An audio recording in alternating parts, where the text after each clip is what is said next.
warahmatullahi wabarakatuh. Waalaikumsalam warahmatullahi wabarakatuh. Fatihah ila hadratin Nabi Muhammadin al-Mustafa Rasulillah sallallahu alaihi wa alihi wasallam wa li jami'i arwahi walidina wa masyaikhina wa muallimina wa asatidina, khususan li muallifi hadzal kitab al-Imam Yahya bin Syaraf an-Nawawi, wa khususan li muassisi hadzal masjid wal majlisi, Allah yaghfir lahum wa yarhamuhum wa ya'li darajatihim bil jannah wa yanfa'una bi asrarihim wa anwarihim wa ulumihim wa nafahatihim bid din wad dunya wal akhirah. Wa ila hadratin nabi syai'un lana wa lahum al-Fatihah. A'udzu billahi minasy syaithanir rajim. Bismillahirrahmanirrahim. Alhamdulillahi rabbil alamin. Arrahmanir rahim. Iya.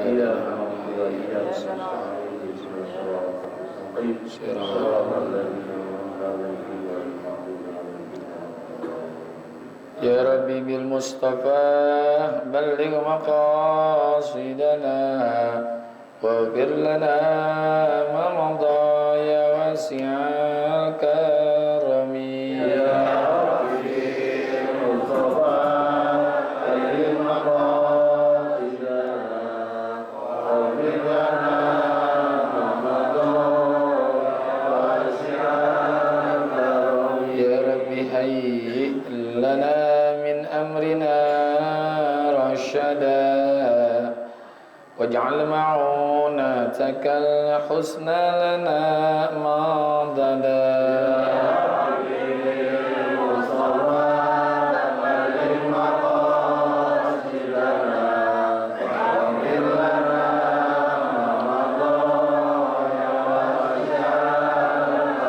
ولا تكلنا إلى تدبير أنفسنا فالنفس تعجز عن إصلاح ما فسدا. يا ربي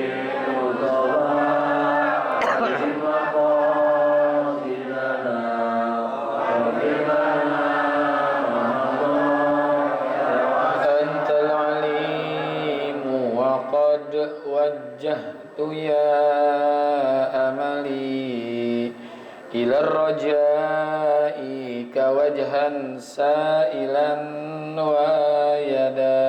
يا ربي بالمصطفى بلغ مقاصدنا واغفر لنا ما مضى يا واسع الكرم.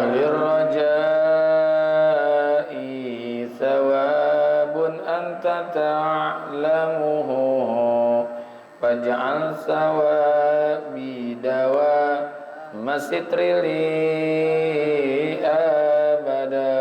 يا ربي بالمصطفى بلغ مقاصدنا واغفر لنا ما مضى يا واسع الكرم. لي خمسة أطفي بها نار الجحيم الخاتمة بالمصطفى والمرتضى وابنهما وفاطمة. يا ربي بالمصطفى بلغ مقاصدنا واغفر لنا ما مضى يا واسع الكرم. اللهم صل وسلم وبارك عليه. Bismillahirrahmanirrahim. Alhamdulillahi rabbil alamin. Wassalatu wassalamu ala sayyidina wa maulana Muhammadin wa ala alihi wa sahbihi ajma'in, amma ba'du. Yang sama-sama kita hormati para guru kita, Bapak Kiai Haji Dr. Handus Muhammad Ja'far, Al-Ustaz Abdul Hamid Mustafa Al-Hafiz, dan Ustaz Farah Furqan, dan segenap pengurus Masjid Jami' Al-Musabbihin yang semoga semua dirahmati Allah, dan segenap pengurus Majlis Ta'lim Ukhuwah Islamiyah Bapak Haji Basrayan Sapari, dan guru kita Ustaz Haji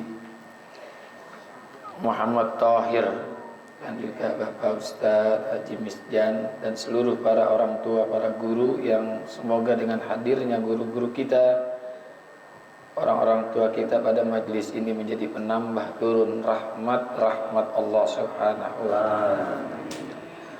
Wa bisanadil muttasili ilal imami muhaddithi rahimahullahu taala wa adaman naf'a bihi wa bi barakati ulumihi wa bikum fid daraini amin. Qala radhiyallahu anhu, ya ibadi innakum lan tablughu durri wa tadarruni wa lam tablughu naf'i fatanfa'uni.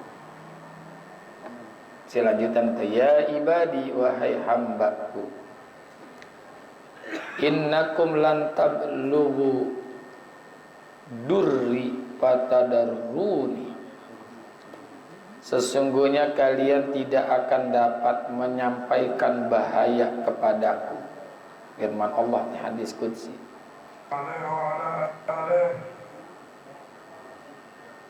Fatadarruni, maka kalau kamu bisa, cobalah kalian memberi bahaya kepadaku. Walan tablughu naf'i fatanfa'uni, dan kalian tidak akan dapat menyampaikan manfaat kepadaku, maka seandainya bisa kalian memberi manfaat kepadaku, coba kalau bisa. Jadi Allah itu tidak bisa didatangkan mudarat, tidak juga didatangkan manfaat. Kenapa demikian? Karena memang para ulama-ulama itu sudah melakukan ijma', kesepakatan, dan berikut dengan bukti-bukti bahwa Allah Subhanahu wa ta'ala itu Maha suci, lagi juga tersucikan dari segala kekurangan. Munazzahun anin naqsi, suci dari segala kekurangan. Allah itu udah puncak daripada kesempurnaan. Di Allah itu puncak daripada kesempurnaan. Kalau udah puncak udah nggak bisa ditambahin, nggak bisa dikurangin lagi. Ya. Makanya nggak ada kemungkinan, pasti nggak mungkin yang namanya kekurangan itu dan juga manfaat menerpa pada zat Allah Subhanahu wa ta'ala. Baik itu bahaya, tidak pula manfaat, nggak ada. Kali ibadah kita ini mendatangkan manfaat buat Allah?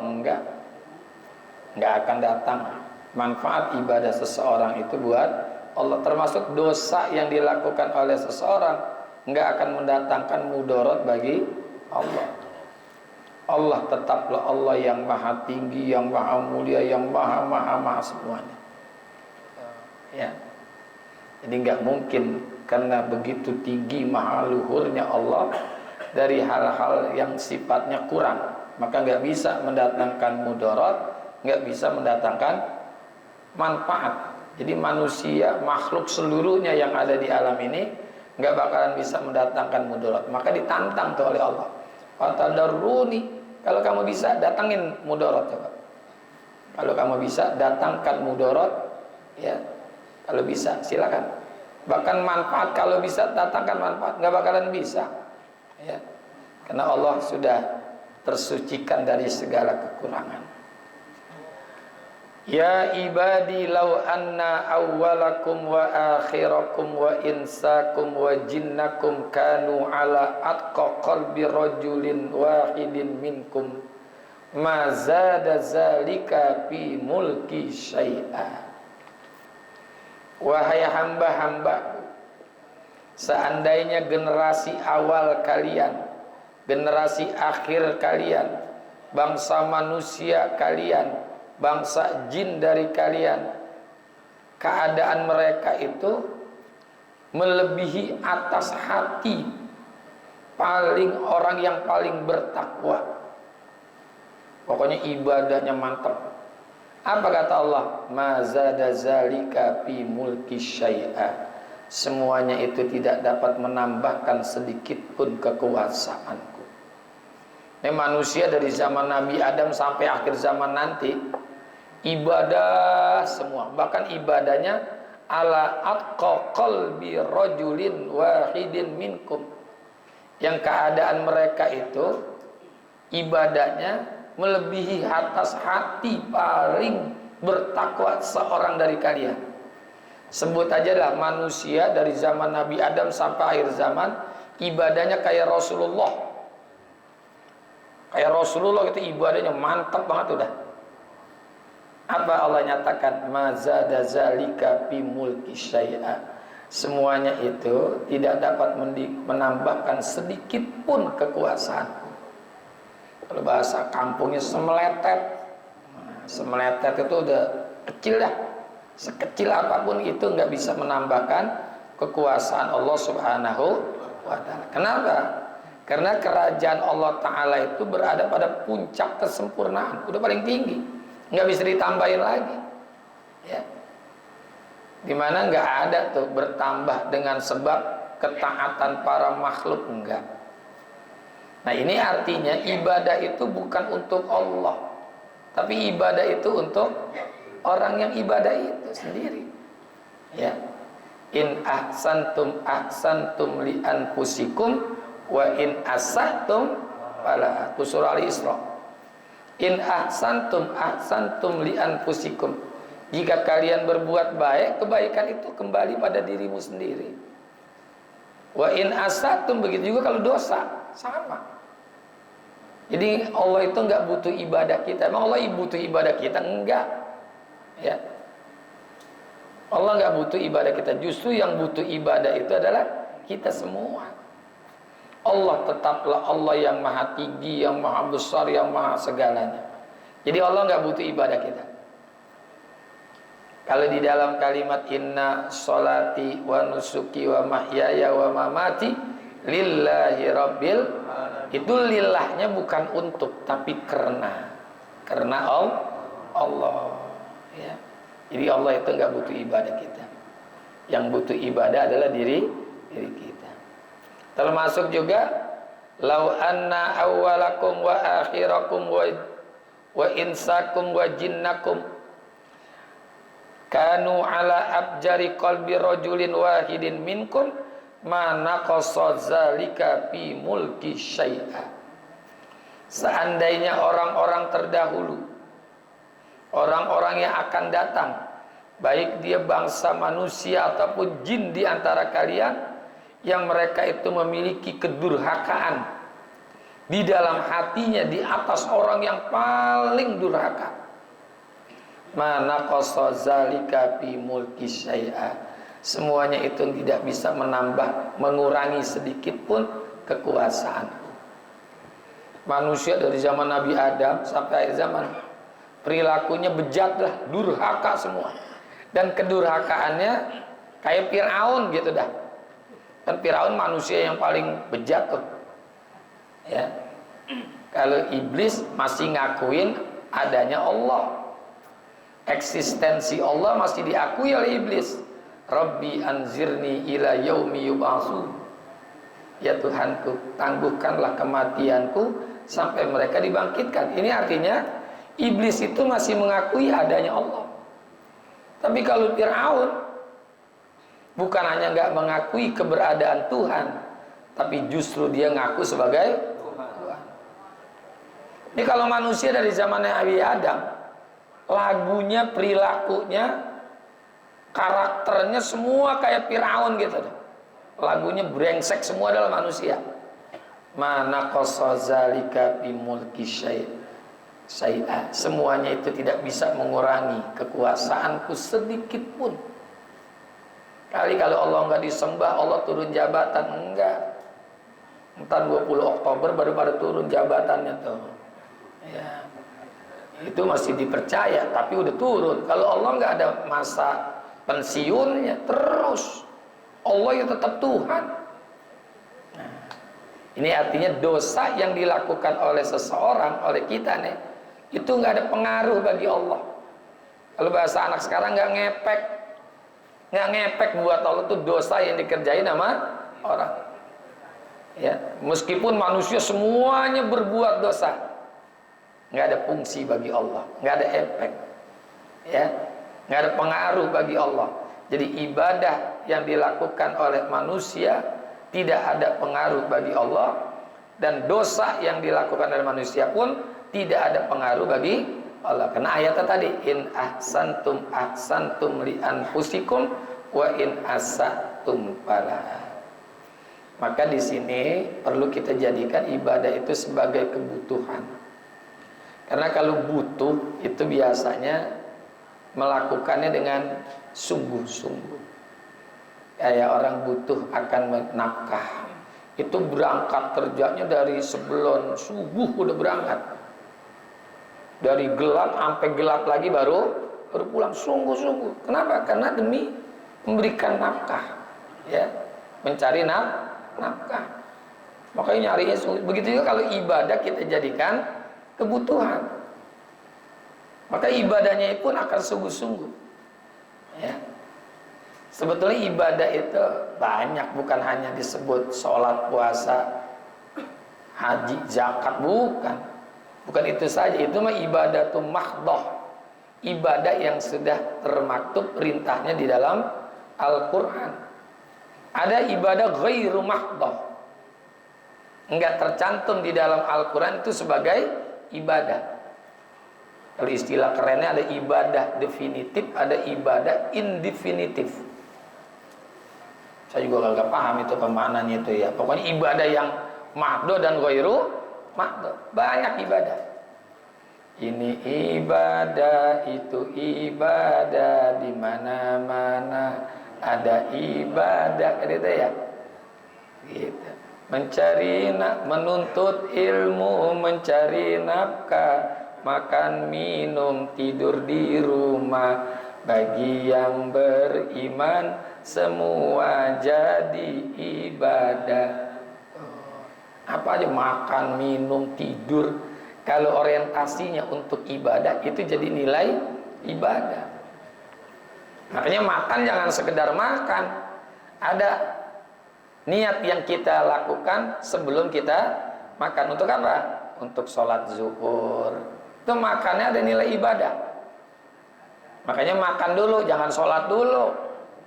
Kalau sholat dulu, khawatir nanti kurang khusyuk, gitu. Kalau makan dulu, insya Allah dikit-dikit khusyuk dah. Kan lebih bagus lagi makan mikir sholat daripada lagi sholat mikir makan. Qaddimul asya alal asya, qaddimul asya alal isya. Dahulukan makan sebelum sholat. Makan dulu, ya. Itu makannya jadi ibadah, tidur jadi ibadah. Semua ibadah, ya. Termasuk juga hidup berumah tangga, itu nilainya ibadah. Bahkan dilipat gandakan bagi orang yang sudah berumah tangga. Raq'ataini minal mutanakkihin khairun min sab'ina raq'atan min ghairil mutanakkihin. 2 rakaat yang dilakukan oleh orang yang pernah menikah itu masih lebih bagus daripada 70 rakaat yang dilakukan oleh para jomblo. Jomblo sholat 70 rakaat sholat sunnah masih kalah dengan 2 rakaat oleh orang yang sudah pernah menikah. Semuanya, mandinya ada nilai ibadah. Mandinya dinilai ibadah nggak orang yang sudah nikah? Mandi janabah hukumnya kan wajib. Melakukan sesuatu yang wajib pasti ada nilai. Kalau jomblo tiap pagi mandi, kita lihat kan bingung kita. Kenapa mandi mulu? Ngimpi mulu Ustaz saya. Masa tiap hari ngimpi? Jadi namanya ibadah itu banyak. Jadi jangan kita ukur sholat, puasa, zakat, haji, semua ibadah. Ngaji juga ibadah. Ya. Ada rangkaian-rangkaian yang kelihatannya tidak ibadah, tapi itu akan bernilai ibadah. Kullu qaulin aw fi'lin yuhibbuhullahu wa yardah. Setiap ucapan dan perbuatan, yang ucapan serta perbuatan itu Allah senang, Allah suka, Allah demen, dan Allah ridho, itu semuanya ibadah. Jadi nggak sebatas puasa saja, nggak sebatas sholat. Maka di dalam kita melakukan ibadah ada niat, ya supaya bernilai ibadah.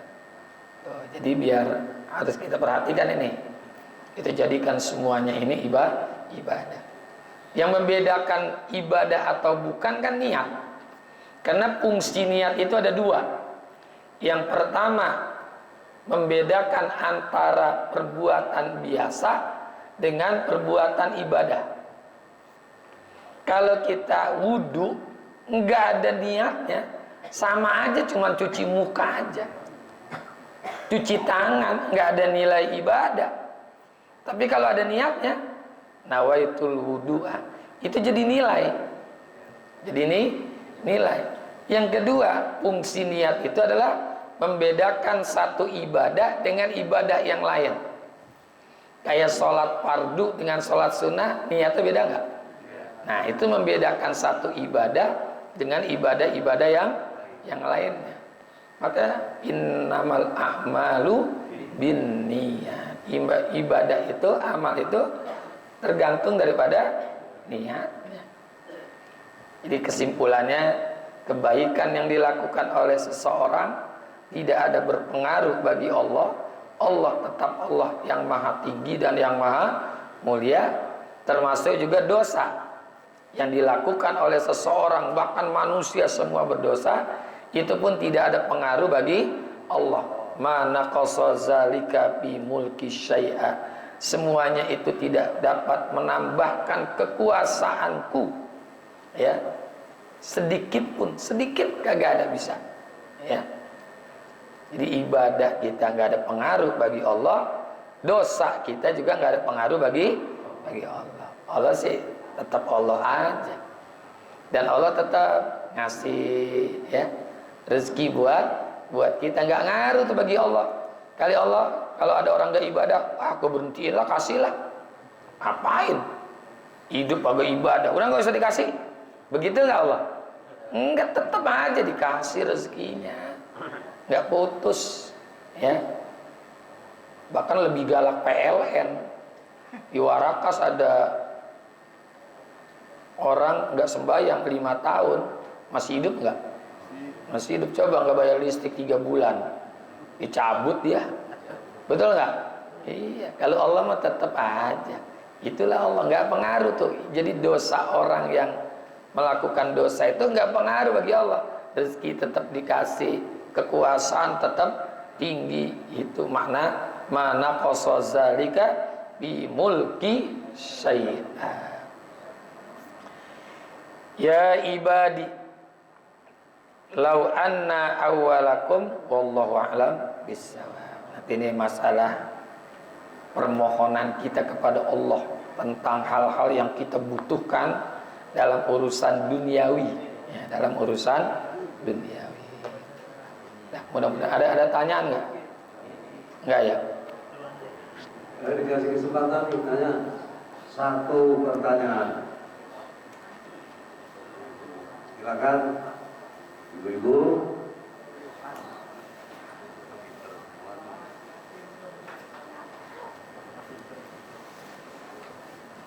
Terima kasih, mohon maaf. Hadanallahu wa iyyakum ajma'in, waffaqanallahu wa iyyakum ila thariqil qayyim. Wassalamualaikum warahmatullahi wabarakatuh.